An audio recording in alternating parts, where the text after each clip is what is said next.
এমন কোনো কথা নেই যেটাকে বিজ্ঞান ভুল প্রমাণ করতে পেরেছে। অনুমানকরণের বিরুদ্ধে যেতে পারে, থিওরিকরণের বিরুদ্ধে যেতে পারে, এরকম বৈজ্ঞানিক ফ্যাক্ট খুঁজে পাবেন না একটাও যেটা পবিত্র কোরআনে বলা হয়েছে, আর সেটা প্রতিষ্ঠিত বৈজ্ঞানিক সত্যের বিরুদ্ধে। এটা থিওরির বিরুদ্ধে যেতে পারে। আপনার এই থিওরিকে সমর্থন করেন সামান্য কয়েকজন, বেশিরভাগই সমর্থন করে না। এবার দ্বিতীয় প্রশ্নে আসি, যে আল্লাহ যদি এই সব কিছু সৃষ্টি করে থাকেন তাহলে তার শক্তি কতখানি কমে গেছে? আপনি আমার কথাগুলো বুঝতে পারেননি। পবিত্র কোরআনে সূরা আনাম অধ্যায় 6 আয়াত 3 বলছে, দৃষ্টি তাকে অবধারণ করতে পারে না। আমি একটা উপমা দিতে পারি, তবে পুরোপুরি এক না।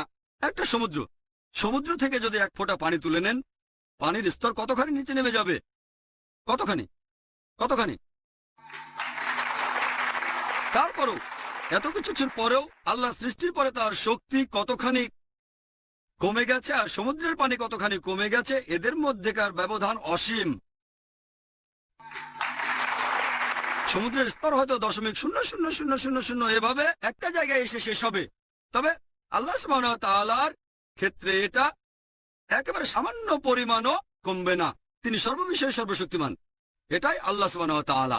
যদি ঈশ্বরের শক্তি কখনো কমে যায়, আমরা তো এমন ঈশ্বরের ইবাদত করব না যে সৃষ্টি করতে গিয়ে তার শক্তি হারায়। আমাদের আল্লাহ সার্বভৌম ও চিরস্থায়ী। আমি কথাটা আগেও বলেছি, আল্লাহ সার্বভৌম চিরস্থায়ী, সবকিছুই তার উপরে নির্ভরশীল। তিনি কোনো কিছুর উপর নির্ভরশীল নন। আল্লাহ কোত্থেকে আসলেন? বিশ্বজগৎ সৃষ্টির আগে আল্লাহ ছিলেন। তিনি এখানে কিভাবে আসলেন? আল্লাহ এখানে কখন সৃষ্টি হলেন? আল্লাহ সৃষ্টি হননি। আপনি প্রশ্ন করলেন আল্লাহ তাআলা কখন এখানে আসলেন? তিনি তো সৃষ্টি হননি। ব্যাপারটা যেন আমাকে প্রশ্ন করছেন যে একবার আমার বন্ধু, সে আমাকে বলল যে আমার ভাই টম, সে একটা সন্তানের জন্ম দিয়েছে। সেই সন্তানটা ছেলে না মেয়ে?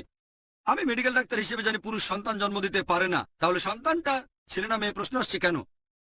আপনি প্রশ্ন করলেন যে এটার মধ্যে আল্লাহ তাআলা আসলেন কখন? আল্লাহ কখনো সৃষ্টি হননি। যেহেতু তিনি সৃষ্টি হননি, এই প্রশ্নটা উঠবে না। তিনি কখন এসেছেন? সবসময় আছেন, এই প্রশ্নটা আসবে না। এবার আপনার 3 নম্বর প্রশ্ন, যে মানুষ যখন অসুস্থ হয় তখন হাসপাতালে যায়, তারা মন্দিরে যায় না, মসজিদে যায় না, চার্চেও যায় না। ভাই, হয়তো সব মানুষের কথা জানেন না, আমি ডাক্তার হিসেবে জানি। যখন ডাক্তার হাল ছেড়ে দেয় তখন আমরা ডাক্তাররাও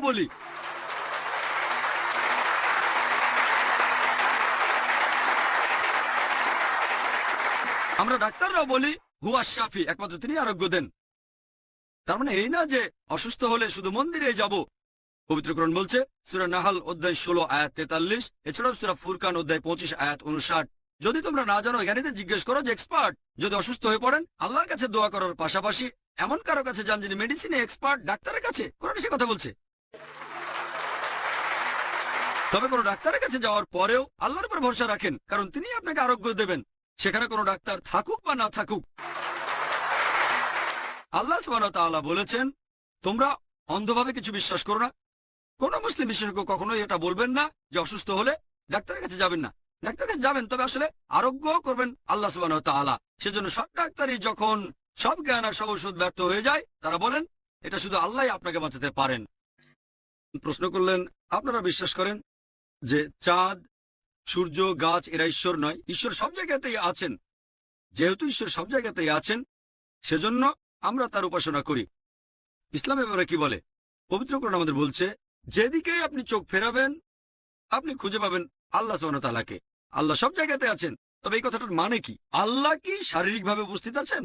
কোরআন বলছে আল্লাহ সব জায়গায় আছেন, তার মানে কি শারীরিকভাবে? আমার প্রশ্ন, আল্লাহ সব জায়গায় আছেন এটার মানে কি? এটা কি শারীরিক? শারীরিক হলে যদি ভাবেন আল্লাহ শারীরিকভাবে আছেন তাহলে দেখতে পেতেন।